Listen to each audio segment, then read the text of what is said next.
the Center for Peacemaking podcast, The Need for Courage. We're very happy today to have our guest, Dr. Grant Silva, who is a professor of philosophy at Marquette University. Dr. Silva, thank you so much for taking the time today. Really appreciate it. No problem, Joe. I'm happy to be here. All This right. is fun. Yeah. So a few things we want to talk about. Toward the end of the conversation, I want to talk to you about a monograph that you're working on that should be done by the end of the year on issues related to racism. Yeah. But also, you're putting together a course at Marquette, and you've done quite a number of things. You specialize, among other things, in Latin American issues, and obviously things that touch on immigration, geopolitics, all of that.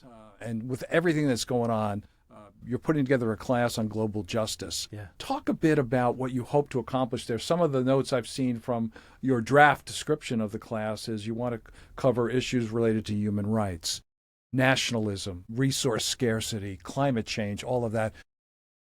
Sort of what is the overall goal of the class, and what, besides what I've mentioned, what are some of the things you hope to draw out the students to talk about? Yeah, I think global justice is a timely topic. I think it's the kind of topic that we need to talk more about, in part because there's debate about whether it even exists. Right. There'll be some people that say that there is no such thing as global justice, that global justice is a misnomer, that you can only do justice within a particular polity, right, within a particular nation state. Right. And I want my students to think about that. I want them to think about the prospects for global justice, the prospects for peace, in light of the kind of nation-state political arrangement that we find ourselves in today. And so I want them to think about, to what extent, what's called the Westphalian model for political order, the idea that nation-states are their own sovereign entity, that they have the right to articulate their own laws, their own rules, so to speak, right? To what extent might that complicate the prospects for justice and peace? Or might that be the only means that we have to actually realize justice and peace? I work in the financial crime space, and so a lot of what happens globally in terms of punishment against countries and individuals are sanctions. Yeah. So sanctions get issued against Russia, they get issued against North Korea, places like that, by the U.S. and sometimes by our allies in Europe and other places. So, and there's also an international criminal court that I know you're familiar with, and sadly, our own country has issued sanctions against that court because of several of the things that they want to do justice regarding Putin and some other things. So just with some of those spaces, without being enmeshed in the financial crime space, it would seem to me to be really hard to get the concept of global justice given both the nation states that are at war with one another, either literally or figuratively, but also the fact that we have we have democracies and autocracies and all of that. So I know it's not pie in the sky that you're talking about. You're talking about substantive ways to get to global justice. But with all of that, how do you navigate the questions that your students will logically have? Hey, Dr. Silva, this sounds great, but how do you do that when you have a North Korea? How do you do that with some of those other things? This is a great question, because as much as the course is a philosophy course, I want to practice philosophy in a way that some philosophers describe as concerned with the ideal, but concerned with non-ideal conditions as well, right? Mm-hmm.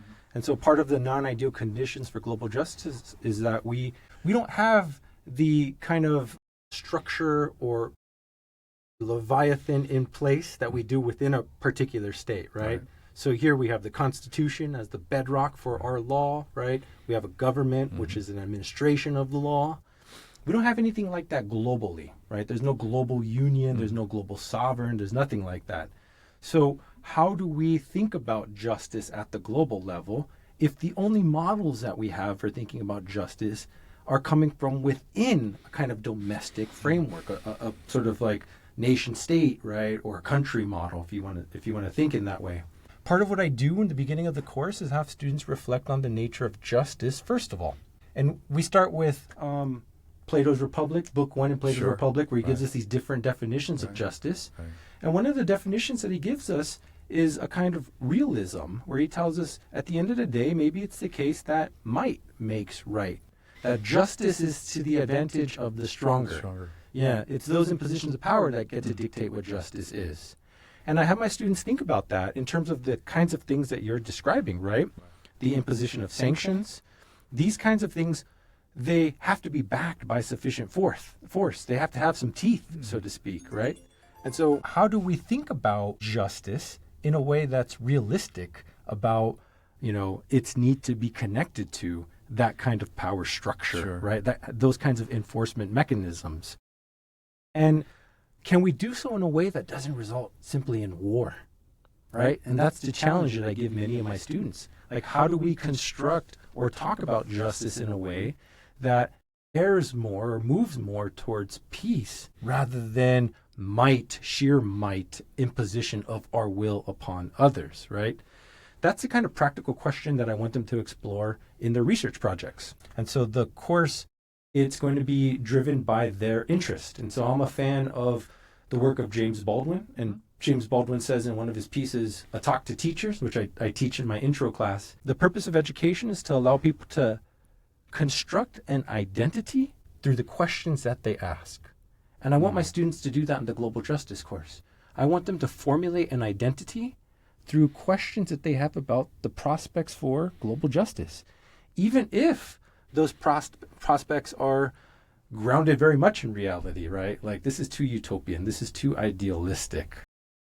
So in that way, I want to encourage my students to kind of ask the kind of question about global justice that motivates them, that motivates their curiosity, that stirs their interest, that allows them to, in a sense, discover who they are through questioning. Yeah, I think, and once you define your terms, then obviously the students can go off in those directions based on your input as well. Yeah. One of the other categories that you're going to cover in your class is nationalism and white supremacy. Yeah.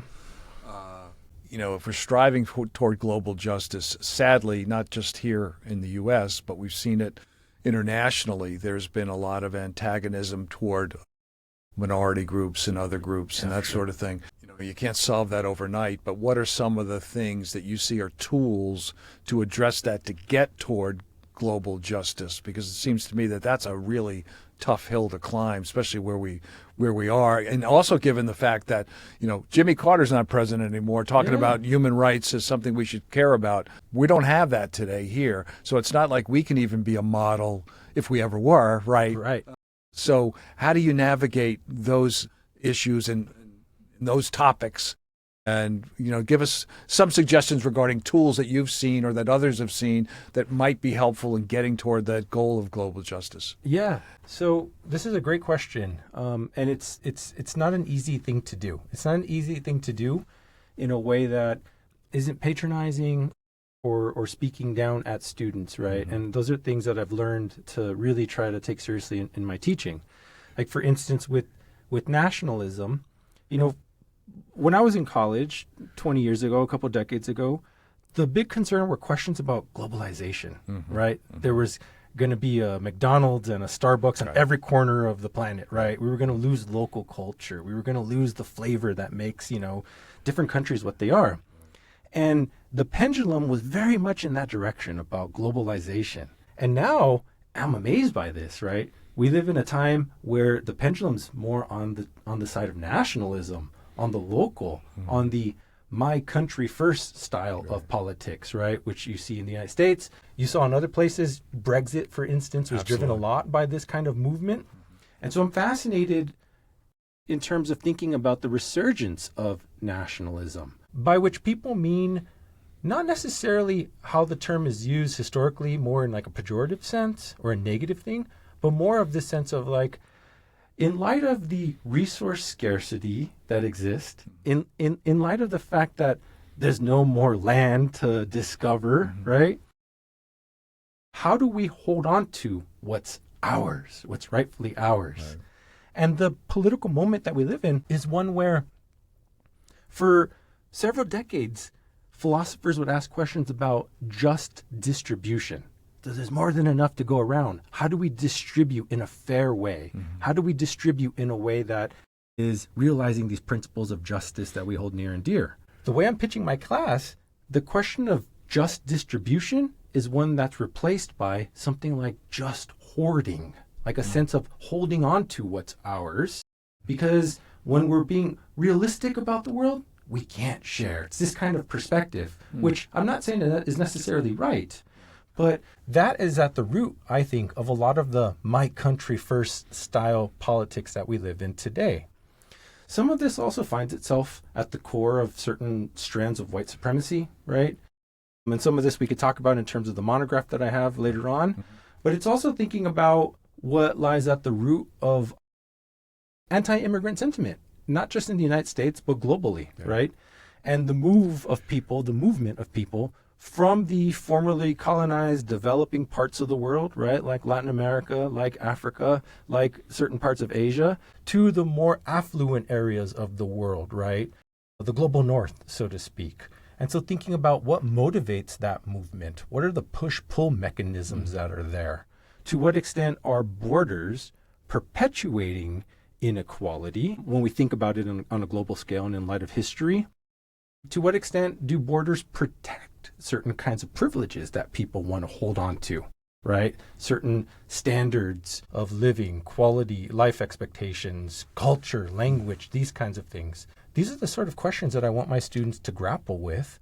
And I try to approach them not from any kind of ideological vantage point, because as a philosopher, I don't think my job is to tell students what to think, but simply ask them to think for themselves. You know, as you say all of this, what I still see as a challenge is that, again, the disparate types of government structures there are throughout the world, as we both know, right? Yeah.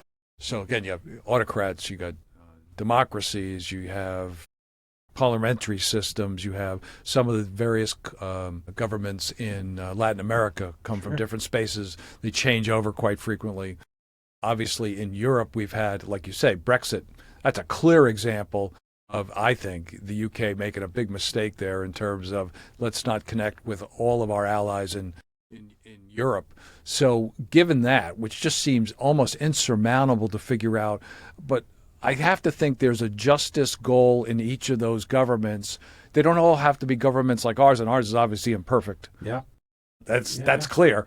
So it's not like you have to have a system like we have, but these different jurisdictions, is the goal then, you're not telling students what to think, but is the goal then to be successful that in each of these different systems, there have to be ways to achieve justice, even if it's not the same lane that you do in the U.S. or in the U.K.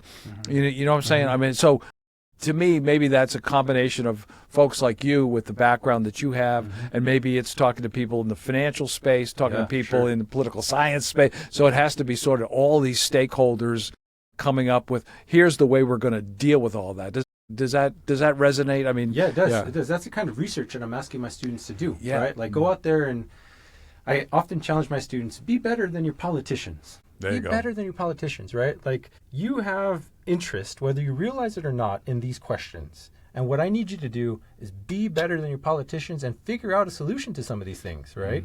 And there's all kinds of reasons why sometimes our politicians fail us, right? But this is the kind of motivation that I want to supply for my students. And oftentimes it's asking them to reflect on values that they have, right? Like, you're right. There are different forms of government. There are different levels of commitment to democracy.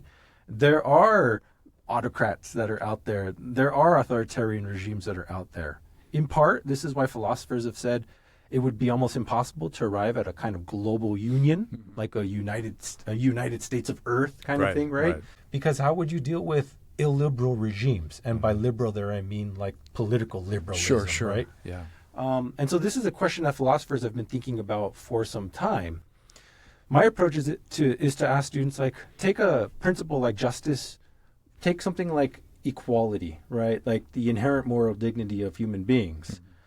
To what extent can you be committed to moral equality and also be committed to something like exclusive immigration policies or borders, right? Like, at some point, to exclude necessitates that you have to abandon the idea that all human beings have the same moral worth, right? We're prioritizing some over others. And so grappling with those hard questions, I think, can really ask us, like, are we committed to the principles of justice that we purport to be, right? Like, do we hold to the truth that all human beings are created equal or something like that? Sure. And that kind of reflection, I think, could oftentimes motivate students to really start going out there and thinking, like, what can I do with this? Do I really care in this kind of way, right? And you also see how, practically speaking, realizing pathways forward, solutions to these things require not necessarily the idealistic approach that maybe some people might be thinking, oh, this is, let your values guide you. And this is in many ways a response to your last question, but interest convergence, right? Like, how do I see myself as self-interested, you as self-interested, and in what ways can we unite our interests to find a pathway forward, right? Yeah. So it's being realistic about making sure we can help people realize or respond to needs that they have, things that they want, while at the same time maximizing that others can do that. How you do that, I don't have an answer to, a direct answer to, but that's the kind of challenge I want to leave with my students. I want to spend some time talking about your monograph that you're working on, but before I do, we mentioned before we started recording that you had been out in San Diego with the Border Patrol at some point. Yeah. Given all the issues going on with immigration, and talk about the issue of whether policymakers actually consider all human beings to have worth, which I would argue they don't seem to based on their policies. Yeah. Talk a bit about your experience there. And just in general, as we record this, there's been finally sort of a pushback on the horrific shootings in Minneapolis. Yeah. People are starting to pay more attention. So you've seen it up firsthand, not the violence, but in terms of that. And what were your takeaways from that experience? And generally, what's your takeaway in general, what we're doing or not doing regarding immigration? Yeah, that was my first year here at Marquette, where I was so grateful to get a RIN faculty fellowship from the Center for Peacemaking that allowed me to do some of that actual field work as a philosopher, right? Where I spent some time actually on the border, had an opportunity to go on a ride along with the Border Patrol. This is like 2012, right? 2013. And I was really blown away by the experience. Most people don't realize that, at least on the San Ysidro border, Tijuana-San Diego border in southern part of California, in between what's called the old wall and the new wall, there's a road that you can drive along. And you'll see animals crossing all the time. And I asked the Border Patrol, you guys don't stop the dogs? And they're like, no. They would tell me stories about picking up someone at one spot, processing them, finding them at the same spot the next day, right? And what the Border Patrol was saying back then was, look, we recognize that cross-border flow exists. We realize that there's movement across borders. What they wanted to be was the supreme arbiter in terms of knowledge. Who's crossing and what do they have with them? And that was directly out of their representatives saying that, right? Mm-hmm. And the question of enforcement is in many ways a separate question than the articulation of an immigration policy. Mm-hmm. Because you can say that a state like the United States has the right to enforce an immigration policy. You can hold to that belief. How they enforce it is a different question. And we've been spending some time in this course thinking about some of these enforcement matters in the classroom, because it's really hard to teach a course on global justice and not acknowledge some of the questions, concerns, and issues that students have about the world they actually live in. And I wanted to give some opportunity to do that. So I kind of shuffled things around and brought some of the border material, international material up for us to do that thinking. And they've been really grateful in terms of examining how oftentimes the drive to enforce immigration can lead to the abandonment of some democratic principles that this nation holds near and dear. And there are trade-offs there, right? So we could be tough on migrants, but being tough on migrants oftentimes requires sacrifices of certain civil liberties that we have, right? And do people really want to sacrifice those civil liberties for the sake of capturing every person who doesn't have status or something like that, or capturing every illegal immigrant that's out there? Some people might say yes to that, which demonstrates how there's an anti-democratic strand of thought that sort of is pervasive in the United States. And that doesn't surprise me, right? And so thinking about these hard questions is what I try to do in the classroom. And again, in a way that is attentive to the distinction between lawfulness and justice. Because whatever it is that we do when we talk about questions of justice, we're not necessarily talking about lawfulness. Lawfulness is one thing, right? But justice asks us to evaluate something else. And that's what I'm trying to do in this course with my students, ask them to think about global justice. So it's been fun thus far. I can say, and I use that lightly because the reality of the world is not fun for many people. So it's allowed for some interesting teaching, But at the same time, we've had some real moments of reflection where we're like, yeah, we could do a better job probably, right? We could do a better job on this front. Yeah, as a lawyer, when I look at some of the things that these agents are doing without legitimate, in my view, warrants, that's not lawful. It hadn't been in the past. No. And so you're right. Some people will make a decision, well, we don't care about the law in this situation, just in that situation. And that obviously major lack of consistency. Let's spend the last few moments that we have talking about your monograph that you're working on that's coming out. The working title, or maybe the final title, is Racism is Self-Love. Tell us a bit. I know it may come out toward the end of 2026, but what are some, and I know you've had an article earlier that we'll put in the show notes so people can see that, but talk a bit about your concepts that you're dealing with in that monograph. So Racism is Self-Love examines the multiple motivations that exist at the core of racist activity in the United States. And I'm trying to be philosophical there, because oftentimes what philosophy does is ask us to think outside the box. It asks us to challenge prevailing norms, prevailing concepts, prevailing ideas about the nature of reality, political practices, justice, etc.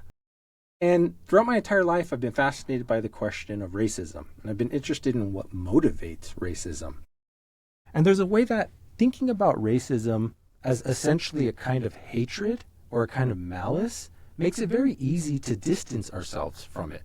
It kind of gives us an out. It gives us an escape. Because insofar as we can tell ourselves a story that we don't hate anybody, then we can't be implicated in racism. And I think that a great deal of the racism that we see in the world today isn't necessarily driven by that kind of malice, isn't driven by that kind of animus, which in legal terms, but things like self-preservation, right? I think a conflation of one's, or mistaking of one's social self, the self that you are in light of existing inequalities, and a more substantive self, the self that, in a sense, Jean-Jacques Rousseau describes this distinction between amour de soi-même, self-preservation, and amour propre, self-love. And he says that amour de soi-même, self-preservation, real self-preservation, can lead to virtue. It can lead to the kind of interest convergence that we were talking about just a second ago, where you see what you have on the line, I see what I have on the line, and we find a way forward together. Self-love, he says, it's predicated on dividing. It's predicated on division. It's predicated on inequality. And in that way, I'm trying to think about these different ways of describing racism that nonetheless capture what's going on in these examples, but open the door to new discussions and new ways of thinking that I think is at the heart of philosophical inquiry. And so this book has been a project I've been working on for a few years now, and you can find the core article out there. But it's one that is increasingly informed by the world we live in. I tell my students I have to spend too much time studying and looking at comments by white supremacists. And, one of the things that really motivates this project is something like the 14 words, which is a core belief captured by many white supremacists out there. It's this notion that we must preserve a future for white children, right? It's not an expression of hatred. It's not an expression of malice for certain races, but it's a focus on we, as the individuals we are, in light of the inequalities that exist, need to make sure that they continue, our people continue in the future. This is the kind of slogan that drives a lot of white supremacy today. And to boil it off or say that it's essentially just a form of hatred, it's almost too easy. So I want to look deeper at these issues and see what's there, and that's what I'm trying to do in this project. Well, Dr. Silva, we appreciate you taking the time. Let me get you out of here on this. Given all of this, are you still optimistic that we can achieve some form of peace and justice if we continue along the lines you're teaching, you're doing, working with students and all of that? How do you feel about all this going forward? I have to believe that there is, right? And not only that, because I also have a daughter, right? And so I want to leave this world better for her than, the way it is now. But also for my students, right? I really think that the answers are out there, or at least better paths forward are out there. And so much of education, I find, is about destroying the imagination, educating people simply to become a worker, right? And here at Marquette, we care not just about educating people to obtain a job, but we care about the whole person, right? And that's the kind of education that I think doesn't destroy the imagination, but it empowers it. And it says the solutions are out there. We just need our students to be thinking about them in ways that are going to move us forward. I'm trying to model that in my own book, right? That kind of creative, imaginative thinking. And I'm hoping that it's infectious. I'm hoping that it rubs off there. So I think the answer to that question is yes. Sometimes I'll drive my students wild. They say it's too much in the classroom, right? It's too much passion. But it's just the way I teach. I'm teaching from who I am. I think that's tremendous, and we need more folks like yourself. And I know that the Center for Peacemaking is trying its best to spotlight all these great heroes, basically. So we'll see you next time.